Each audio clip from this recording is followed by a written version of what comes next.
السلام علیکم ورحمۃ اللہ وبرکاتہ۔ میں ہوں سفیان علی فاروقی۔ محرم الحرام کا آغاز ہو چکا ہے اور یہ چونکہ اسلامی سال کی ابتدا بھی محرم الحرام سے ہی ہوتی ہے، تو اس کے جو پہلے 10 دن ہیں یہ بہت اہم ہیں، ان کی بہت زیادہ اہمیت ہے۔ اور اس کے پہلے دن سیدنا عمر فاروق رضی اللہ تعالیٰ عنہ یکم محرم الحرام کو ان کی شہادت کا دن ہے، اور 10 محرم الحرام کو سیدنا حسین رضی اللہ تعالیٰ عنہ کی شہادت کا دن ہے۔ اور بڑا ایک اندوناک واقعہ ہوا، واقعہ کربلا۔ تو اب اس واقعے کو لے کر اور اس طرح کے ایک دو مزید واقعات کو لے کر صحابہ کرام رضوان اللہ تعالیٰ علیہم اجمعین اور اہل بیت عظام رضوان اللہ تعالیٰ علیہم اجمعین کے جو آپسی تعلقات ہیں ان کو صرف اسی 2-3 تناظر میں دیکھا جاتا ہے۔ حالانکہ نبی کریم صلی اللہ علیہ وسلم کے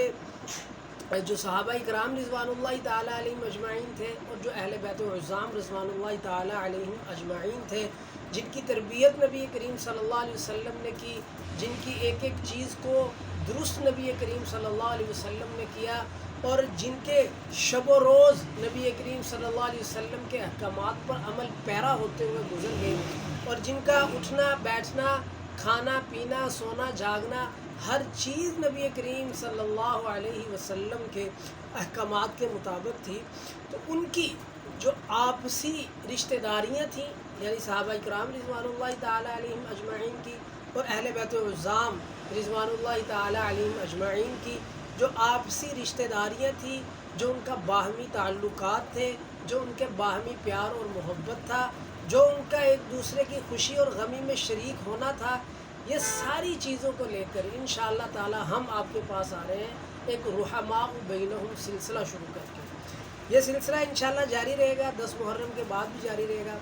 میں نے کچھ عرصہ پہلے صحابہ کرام رضوان اللہ تعالیٰ علیہم اجمعین کے واقعات کو بیان کرنا شروع کیا تھا، چھوٹے چھوٹے شارٹ کلپس بنا کے۔ ان کلپس کو بہت پذیرائی ملی صحابہ کرام رضوان اللہ تعالیٰ علیہم اجمعین کے صدقے اور اہل بیت عظام رضوان اللہ تعالیٰ علیہم اجمعین کے صدقے۔ وہ سلسلہ کسی وجہ سے رک گیا، تو اب انشاءاللہ اس محرم کی برکت سے وہ سلسلہ دوبارہ شروع کرنے جا رہا ہوں۔ تو امید ہے کہ آپ میرے ساتھ جڑے رہیں گے۔ ہم ہر روز ایک ویڈیو اپلوڈ کریں گے جس میں صحابہ کرام رضوان اللہ تعالیٰ علیہم اجمعین اور اہل بیت عظام رضوان اللہ تعالیٰ علیہم اجمعین کے جو آپسی تعلقات تھے، جو ان کا باہمی پیار اور محبت تھا، جو ان کے اندر اخوت تھی، جو ان کے اندر بھائی چارہ تھا، اور جتنی بھی نبی کریم صلی اللہ علیہ وسلم نے مسلمانوں کے آپسی تعلقات کے متعلق احادیث میں جتنی بھی نہجیں اور جتنی بھی جہتیں بیان فرمائی تھی، وہ ساری کی ساری ان کے اندر موجزن تھی، اور یہ سارے کے سارے اس پر عمل پیرا تھے۔ یہ ایک نقشہ جو ہے وہ انشاءاللہ آپ حضرات کے سامنے رکھا جائے گا۔ دعا ہے کہ اللہ تبارک و تعالیٰ میرا اور آپ کا حامی و ناصر ہو۔ انشاءاللہ ہم کل ملیں گے ایک خوبصورت، بہترین محبت اور مودت کا واقعہ لے کر۔ شکریہ، جزاک اللہ۔